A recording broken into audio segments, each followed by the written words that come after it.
Panoorin natin to, mga kasolid, no? Bali, ito ay isang makabagbag damdaming mensahe ni Idol Francis Leo Marcos. Kung pasalamatan si Mami Flora Calangin. Siya po ang presidente ng Rome, Italy chapter.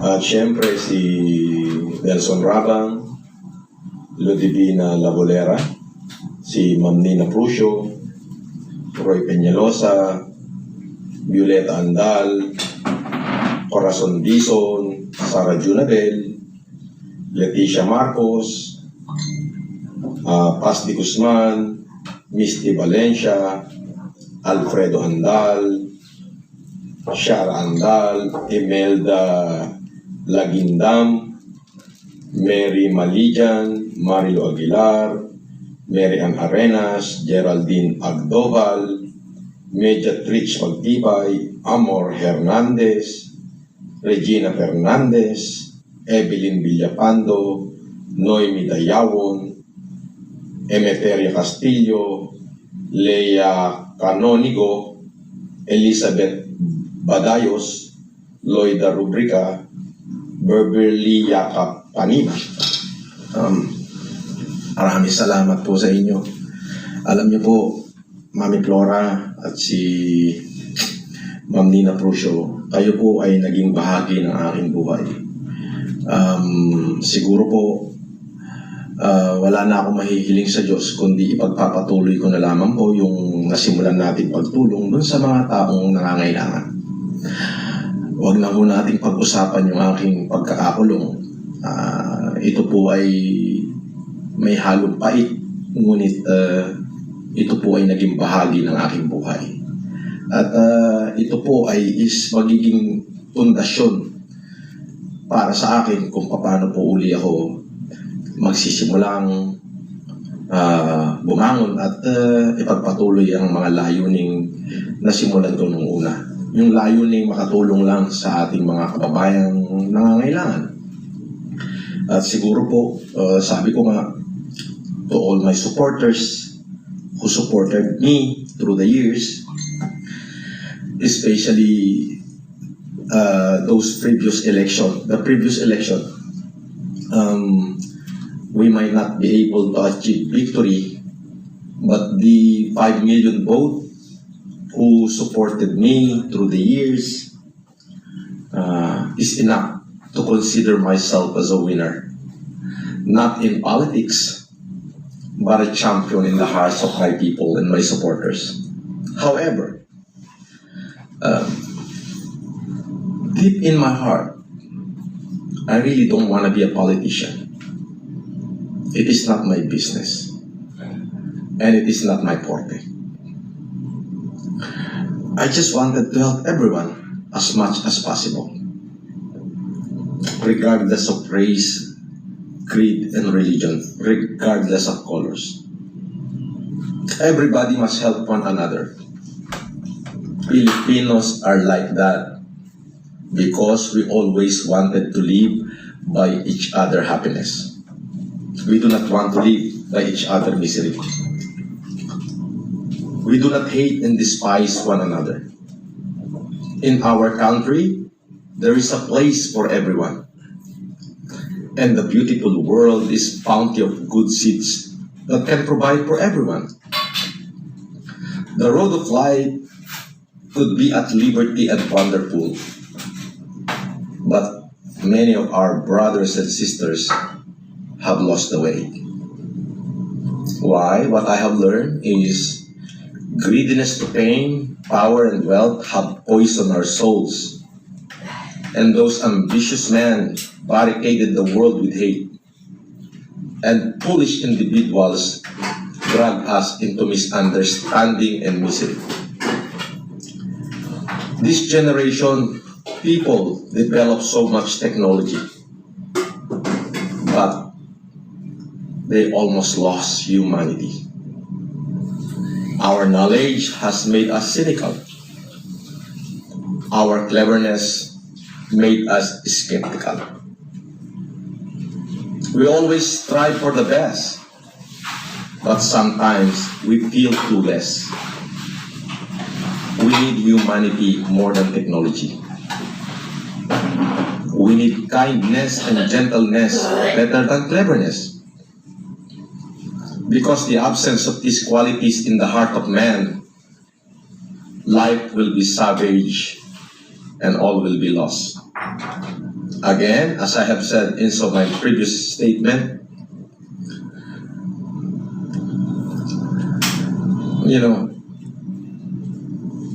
the reason I'm giving you this message is to cry out for the righteousness in men and appeal to universal brotherhood for the unity of all people. To my supporter who can hear me, and to those who can hear me, I say, please, do not distress. Because the hardship in life that is now upon us will soon come to pass. I give you one Bible verse. According to St. Luke, the kingdom of God is in the heart of man, not just 1, 10, or 100 men, but in all men, in all of you. I'm just an ordinary man who tried to awaken the hero inherent to every man, because I believe that we are all heroes. The hero that has the power to create happiness. The hero that has the power to make this life beautiful and wonderful. And in the name of liberty and democracy, we can all use the heroism within us to create a decent world that will give all of us equal right and equal opportunity. A world that can provide a better future to our children and a security to a safer community. Pasensya na po kayo, medyo sorry na napahaba po yung aking sinasabi. Pero nais ko lamang po talaga kayong pasalamatan lahat dun sa mga taong walang sawang nagmahal sa akin. Again, uulitin ko po, to those people who wrong me, I forgive you. And to those people who love me, I love you. I love you back. At ipinapangako ko po na ipagpapatuloy ko po hindi lamang sa salita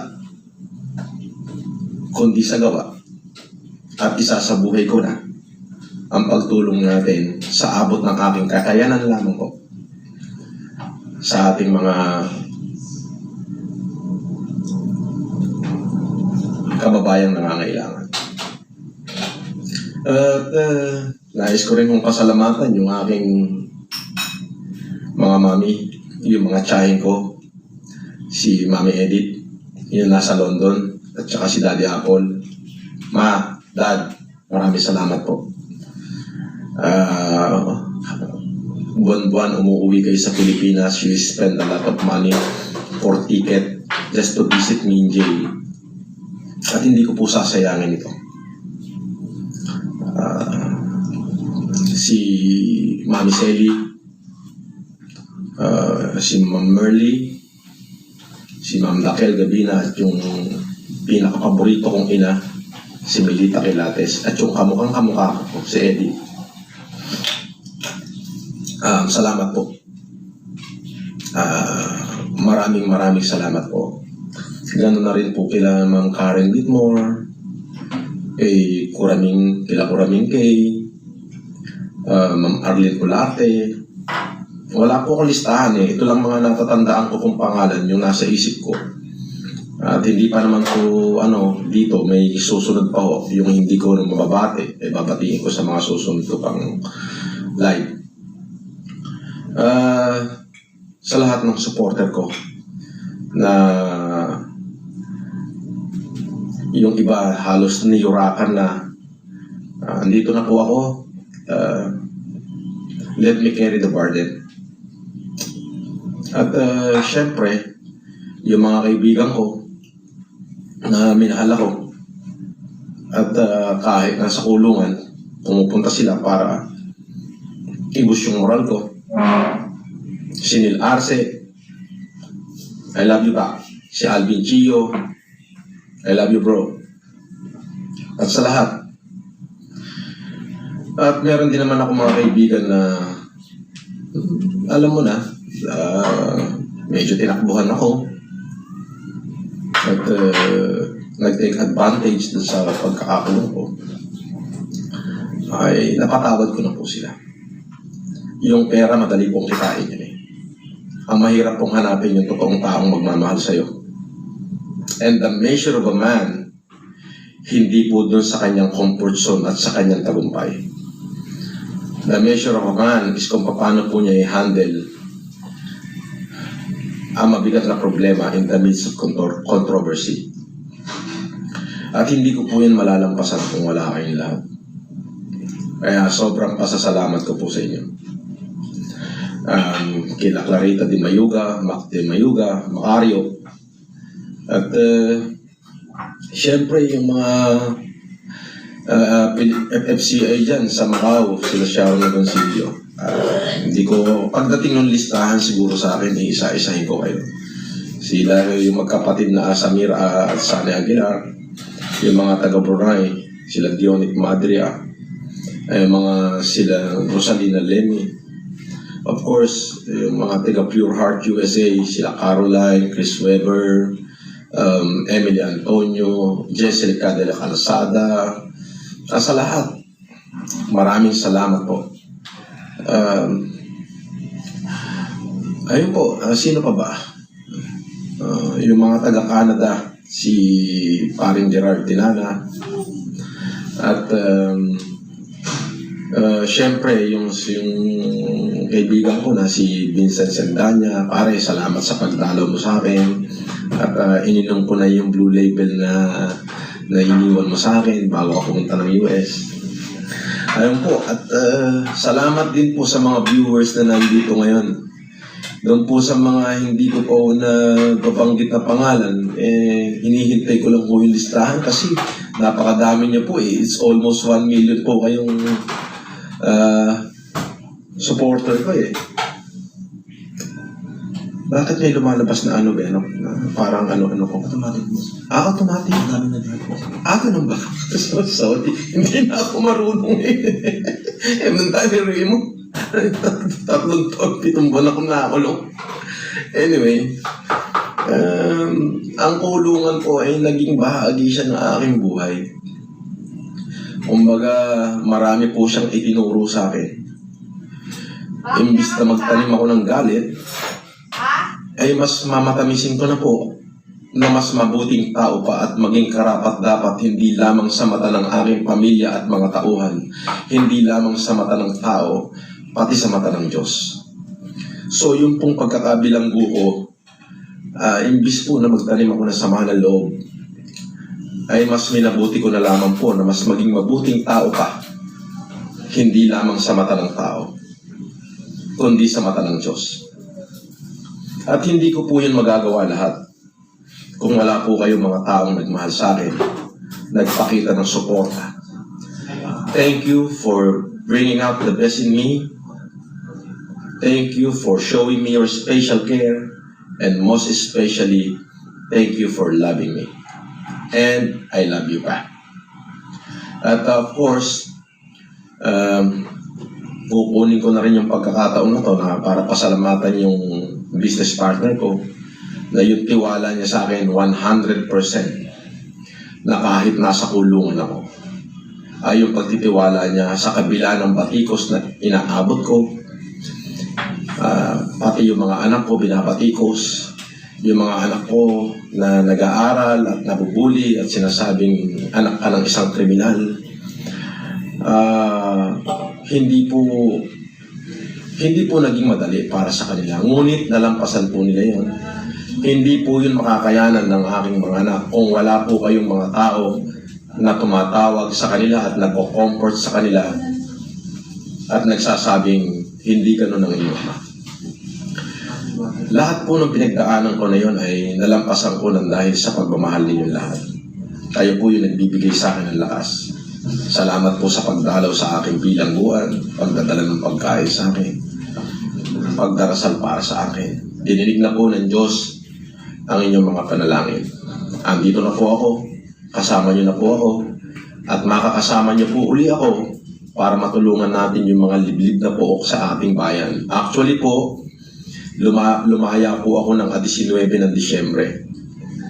Pero nung 18 po ng Disyembre, ay diyan po sa Camp Crame, tayo po ay nagbigay ng Optimum Eye Care Program dahil na rin sa request ni Police Colonel Antonio Maralag, initiative niya at of course ng ninong ko, nakapagbigay po tayo sa, hindi ko po mabilang kung libo-libo o daan-daang kapulisan, including yung kanilang mga dependent, nabigyan po natin ng Optimum Eye Care Program ng libre.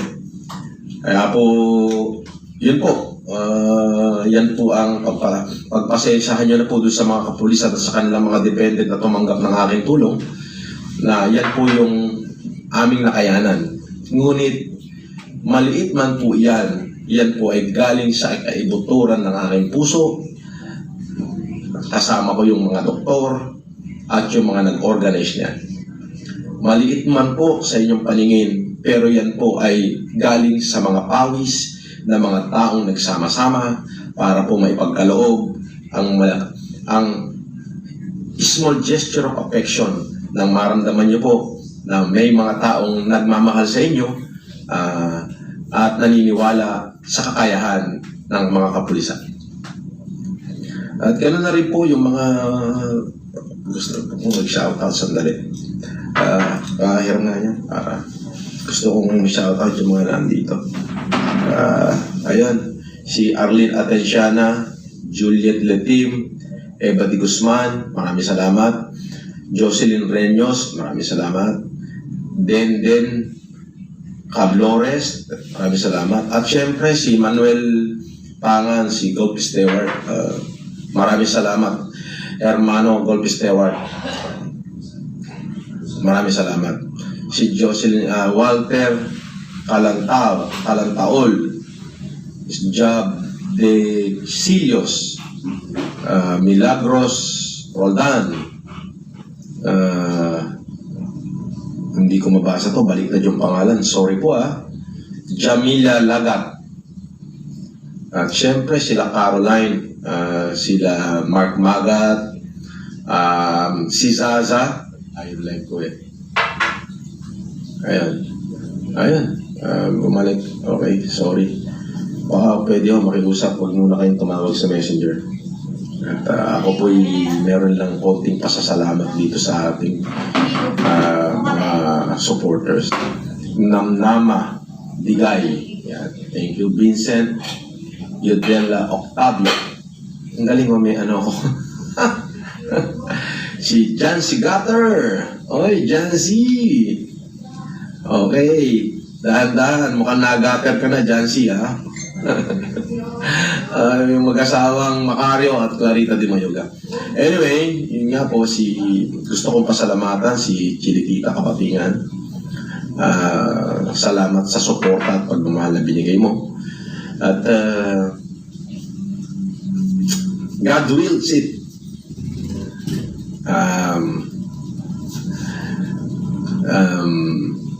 Mas lalo ko pang gagalingan para mas lalo pa kayong maging proud.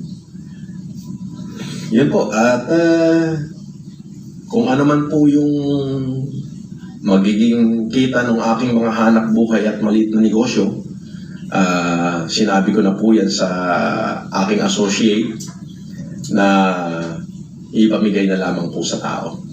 Ayun po. At meron na po namang konti para sa aking mga anak. Yun po. At sabi ko nga po, yung kulungan na yan ay may halong pait, lungkot, pagkapuot. Pero mas minabuti ko kung mas maging isang mabuting tao pa kaysa itanim ko yung puot, galit at pait sa aking puso.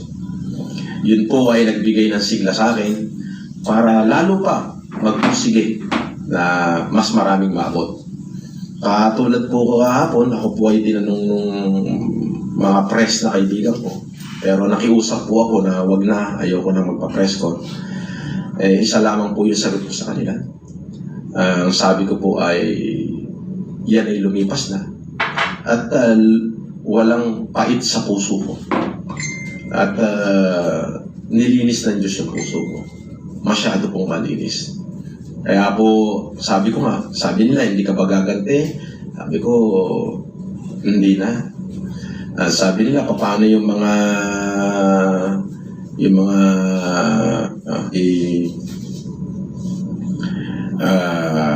wala. Hayaan nyo na po yan. Kumbaga, mag-focus tayo sa buhay natin. Look forward, ika pa. So, yun po yung mga katanungan nila na sinagot ko naman. At the end of the day, ang sa kabuuan ng aking sagot ay magsisimula po muli ng bago. Mas matatag, mas matibay, mas masaya. At yun po, katulad po nung sinabi ko, kung ikukwento ko sa inyo isa-isa yung naging pangyayari sa nakalipas na 3 taon, 7 buwan ng aking buhay. Ika nga po, when I asked God for wisdom, He gave me a problem to solve. When I asked Him for strength, He gave me a troubled people to help. Then I realized my prayer were answered. So yun po yun po yung aking pagkakaunawa. Kaya po, maraming salamat po. At dun sa aking mga supporter po, thank you. At yung iba po na hindi ko pa napapasalamatan, hinihintay ko lang po yung listahan. At dadalhin po yata ni Mr. Lapuente o mas kilalang Lemor Notpa Creation. Kailangan di seryoso, kailangan may konting ngiti-ngiti din naman. Di ba? Masyadong seryoso, baka sabihin nagdadamag tayo dito. Kailangan may konting joke. At syempre, yung aking mista, si Mark Magat. Ayun na pala sila. Si Tony Stark, nandyan din. Si Tess Fernandez Nadlang. Si Annabel Columbus. Mary Acosta. Si Bernie Angeles. Marites Blaza. Felma de la Cruz. Normie Rese Ponce. Si Clarita Di Mayuga. Clarita, paki-regards mo ko sa mga anak mo. Si Rasta Boy.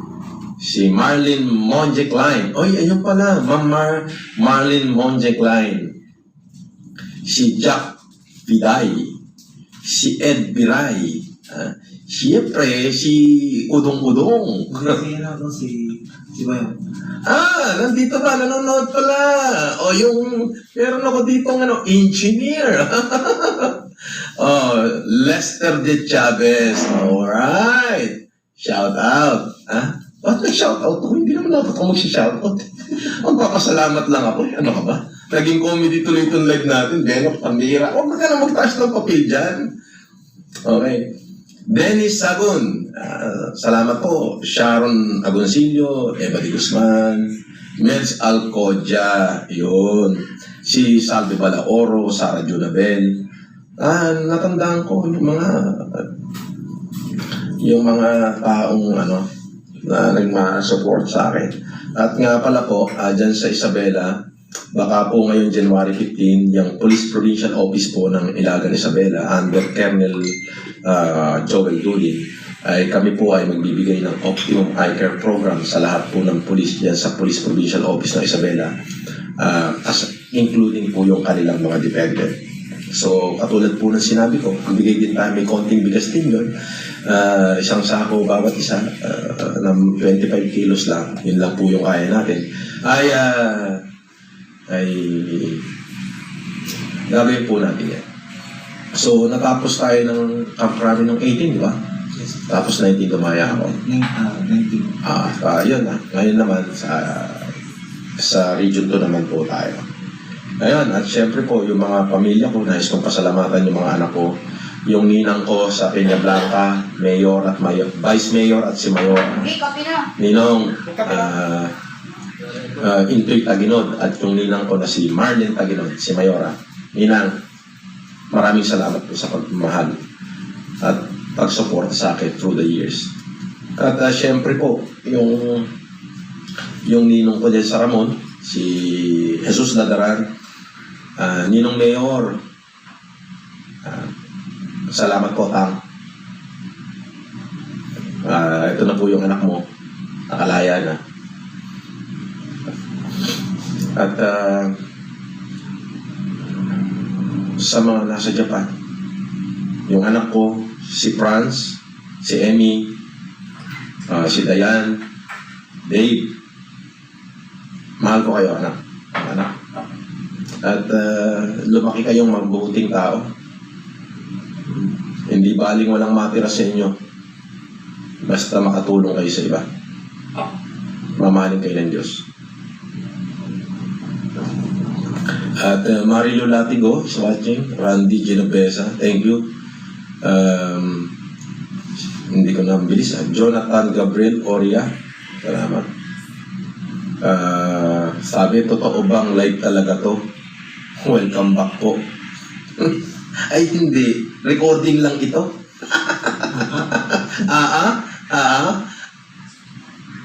Account po ba ito ni FLM? Abay, huwag kang mag-message dyan.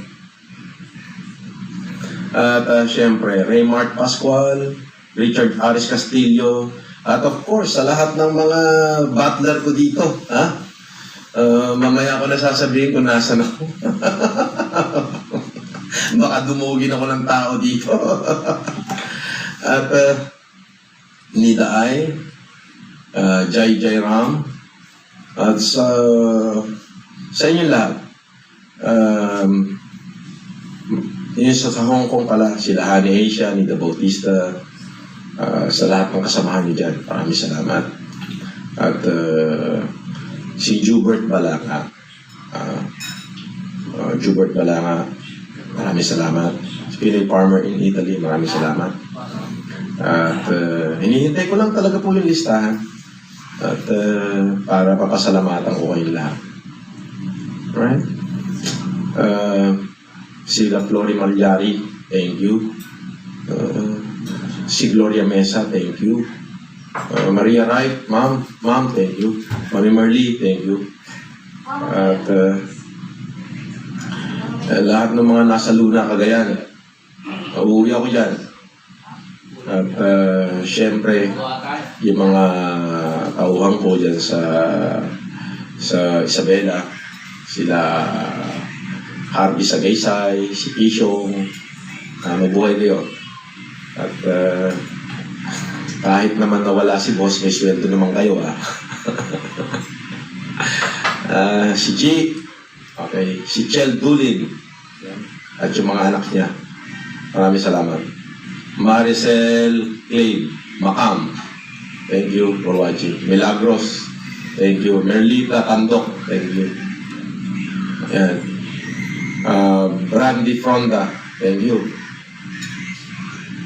Margarita Sumay, medyo malabo na yung mata ko. Anyway, yun lamang po at maraming salamat po talaga. Without you, baka hindi ko po nakayanan. Pero kayo po yung nagsilbing tanglaw sa aking gabing matanglaw. Totoo po yun. Kaya po lahat ng pasasalamat ibabalik ko po sa inyo. At ipagpapatuloy po natin yung ating nasimula.